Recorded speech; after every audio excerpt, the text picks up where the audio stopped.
Hey, everybody, it's me, Jeff, here again, and boy, this is the best. This is the best. So far, I've been showing things that I have found on my trip here while I'm here in South Carolina for a few weeks. I have a couple more weeks now.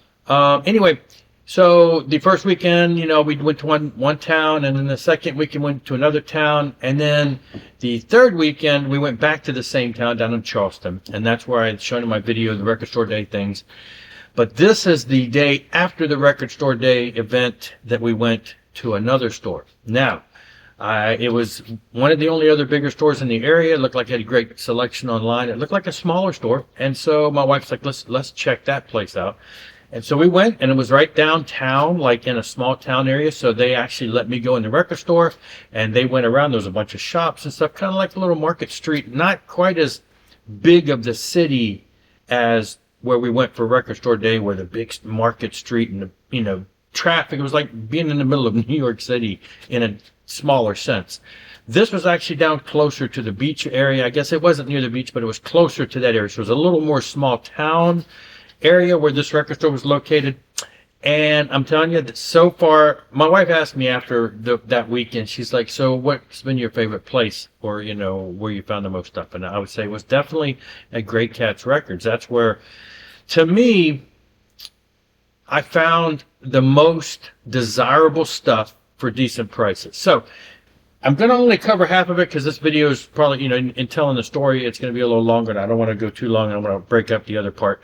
But basically, I was trying to explain to her, I said, so you have albums you see all the time, and you have prices you see all the time, and then you have those bands that are a little more obscure, in my case, the 80s stuff, that you don't always run across, and when you do, which is rare, but when you do, it sometimes can get pricey. And I found that at Great Cats, I found more what I would call, and I hate to use terms or ratings, but so you've got the big name bands, and then what I call like the next tier down, the bands who weren't quite as hugely popular, but the stuff that I really love, and there's different layers of that. I found a lot of that kind of stuff at Great Cats, which I would never really see out in the wild.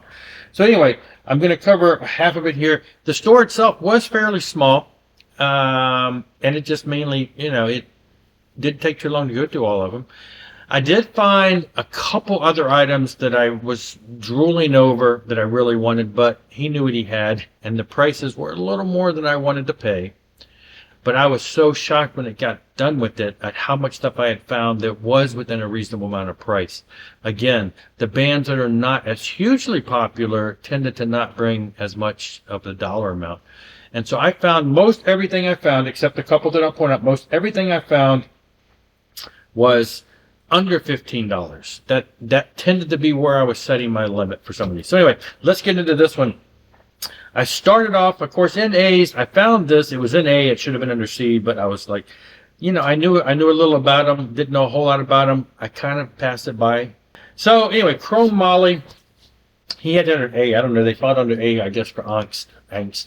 But yeah. So I'm like, I picked it up and I looked at. Now the thing about this store is not only do they sell records, they have stereo equipment, and he had an in-house system that he was playing a Pink Floyd album on, and oh my gosh, I'm just like, I want to buy that stereo. I'm sure it cost something. It was such a beautiful sound, and the speakers and everything. Anyway, but he also cleans records. He has one of those ultrasonic whatever cleaners. So he offers that as a service, and you can take your records there and he'll clean them and get them back to you in a day or two. So almost every album that I looked at in the store looked squeaky clean. So I know most of these have been cleaned, it seems, through his system. Anyway, I knew a little about them, have seen them shown, took a quick listen online, and I'm like, yeah, exactly. This is what I remember I wanted to get. And this one was only like $8. I'm like, okay, I'm not going to, I'll pass it up for now, but I'm going to go back and get it if it's good. So yeah, 1988, they have a lot of albums out. This is one of the middle ones. And I've never seen their stuff in the wild, and always end up seeing this one whenever somebody shows it. So be interested to get some more of their stuff if I ever run across it. But that, was kind of a neat find that I could see there. Okay, and then up next was Krokus, Alive and Screaming. So this kind of just fell into place because obviously I had just bought another Krokus album in a previous store. And so I'm like, okay, I've got everything from the 80s every Krokus album from the 80s except the live album, and boom, there's a live album. Again, it was relatively cheap, and so I thought, yeah, I'm going to pick that up. So this was kind of just a giveaway of I had to get it. A whole filler, great stuff I didn't have on vinyl. 1986 live album, so it was right in between. The other album I bought came after this as far as the Heart Attack one. So this completes my 1980s Krokus collection for sure. And then there are some things in the 90s which are a little harder to find nowadays. But yeah, so I went ahead and grabbed this one for sure. Okay, now this next one, I wanted to get it because it's something you never see, and I don't think I've ever seen it on vinyl. And so I knew I wanted to get it, but I also knew I had a little hesitation. On Target by Fastway. I love Fastway, and I have all their things via digital and or CD. But I knew that this is probably absolutely my least favorite album. So Fastway did what I consider four really good albums with David King on vocals. Their first four albums, I love their first album and second album actually the most. Third and fourth one come in there close. So I love that whole era of the first four Fastway albums with David King on vocals. This is where they changed vocalists. Now, they got a new vocalist who, and then they added Don Airey on keyboards, which I love Don Airey, but the new singer comes from a band, I'm forgetting the name of the band now, but he came from a band that had a more commercial appeal. This album is definitely, there's just their most commercial, their most keyboard oriented, borderline AOR at times, it's still rocking, but it's very melodic rocking with a lot of keyboards. And like I say, I love Don Airey, I love the work he's done, but in this case, it really changed the sound. The singer sounds great, it's just the music and everything from the first four Fastway albums to this one, it was pretty drastic of a change. So I knew that this was not my favorite album. Now, since buying this, I went back and listened to this. I'm not thought, in and of itself, it is a great album. It's just tough when you shove it into that Fastway lineup. It really stands out. But on its own, this would have been and could be, a top album. I'm thinking, Europe, bands like that really made it big. This album, I think, was shooting for something along that line. Bon Jovi, a lot of those bands that came from that. It just fell out of place when you put it in the Fastway lineup. Now, the album that followed this, with the same singer, minus keyboards, absolutely a phenomenal album. I don't think that one's even been on vinyl. So, it's not just the singer that made the difference. That follow-up album, Bad Bad Girls, I think is stellar. Stellar album. The band really comes back to form. So I knew that I was having hesitations. But on the other hand, I thought, there's a completist aspect of me that wants to have it.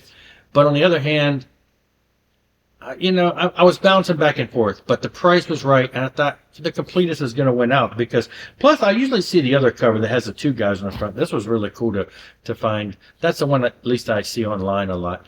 But so anyway, yeah. So I had to get it, and then I went back and did some research, and then I listened to it, and like I said, I've always liked the follow-up album. Had not really realized until I re-looked it up that it's the same singer.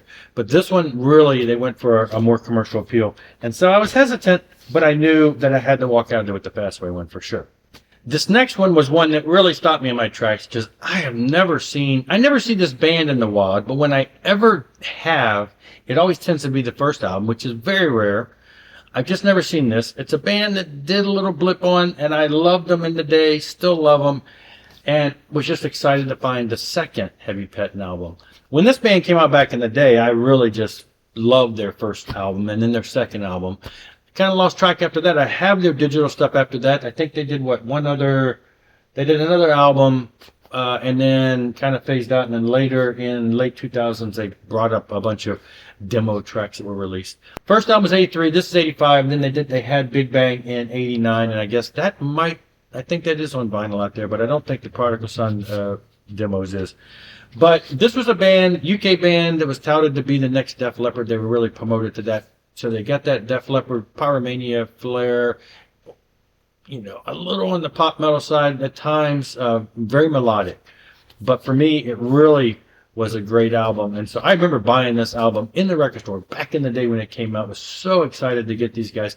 And these guys were just shooting for stardom, and then it just kind of fizzled out. So this is a import from West Germany, a West Germany import. And so I was this is one of the ones, I think it was at this point that I really said, yeah, I'm definitely buying some stuff from the store. Anyway, so there you go. Heavy Pettin, Rocking Good. So now I have the first 2 albums by them on vinyl, which is really great because, like I said, back in the heyday, those were the 2 that I had. Okay, and up next, another one that I rarely see in the wild, which was exciting when I saw. I just was like, wow, because I have seen one of their albums before in my local store. It was the second album, though, and it was priced more than I wanted to pay. But I ran across the first Kingdom Come album.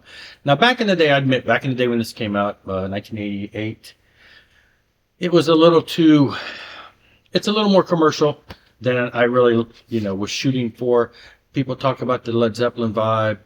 And I didn't give it as much of a time of day back in the day just because it was not as edgy as I had hoped. Since then, of hearing so much other stuff and seeing the amount of praise that's heaped on this band and hearing bits and pieces of things along the line, I realized I probably shouldn't have turned a blind eye so quick. And so I've had them on my radar as something I want to get. Like I said, the second album dropped in my local store, but they wanted... And it had some cover damage. I don't know. It was, I forget how much it was. It was $40 or more. And I'm like, eh. So when I ran across the first album again for under 15 in great condition, I had to jump on this. So yeah, I'm looking forward to trying to get some more of their stuff. They have a couple albums after this, and they pop up, and they still play here and there and things like that. So, but this is where it all started. And I'm sure as I revisit their stuff now, my appreciation will be much more of an appreciation than it was back in the 80s when I kind of poo-pooed their initial, outing there. So, okay, and the last one I'm going to show today, this one actually, so I went through the stores A to Z. I found a handful of other things that I did end up putting back when I started getting into they had a whole section of about 5 or 6 sections of newly received used stuff, and I started finding stuff in there, which most all of this was in the A to Z, but this one was in that section. And when I found this and one of the other ones I'll show in the next video, which were probably the 2 that cost me the most, I put some of the other ones back. I'd love to go back there. They had some great stuff that would have been great hole fillers. They had some of the instrumental stuff back on the Shrapnel days. I really now I hate that I put it back.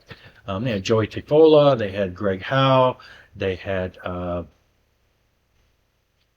one more, Tony McAlpine. Anyway, those were in my stack until I started putting more stuff in my stack, and I realized I gotta walk out of here. Feel the Shake by Jet Boy. So the thing that I hate about this is I saw this album a couple years ago. I was buying records. I saw this album in my local antique mall where I buy a lot of occasional stuff at decent prices. There's a guy that sells a lot of records in there, and they had it there, and it was a decent price. But for some reason or another, that day I must have bought some other things, and I turned it down, and then of course it disappeared. And now when I see it, it's way expensive, as all of us have run into. This one was the second most expensive thing I bought this day, but then I looked it up, and I thought, I don't really want to pay that much for it. And then I looked it up on Discogs, and I'm like, it's selling for almost twice that amount on Discogs. So I'm like, it was over $20. I just didn't, I was like, I didn't really want to. Anyway, I was trying to stick to under $20. This one was a little over. And I looked it up, and I thought, it sells for close to $50 when you add on shipping and all that. It seemed like I was finding copies that were mostly in that. And it was in great condition. So I went ahead and made this one of my splurges. And like I said, it was at this point that I decided to put back some of the other ones that were under $15 just to kind of trim it down. So yeah, Jet Boy came back into the 2019 album, which is the only one I do have on vinyl. And so this is their first album, and I am excited to have this. So that's just half of it. I'm not saying that the other stuff is all better, but there is some great stuff in the other half. So that's the first half I'm going to show. Trying to keep this a little shorter. I will see you later on the next video. Thanks a lot. Rock on and rock hard.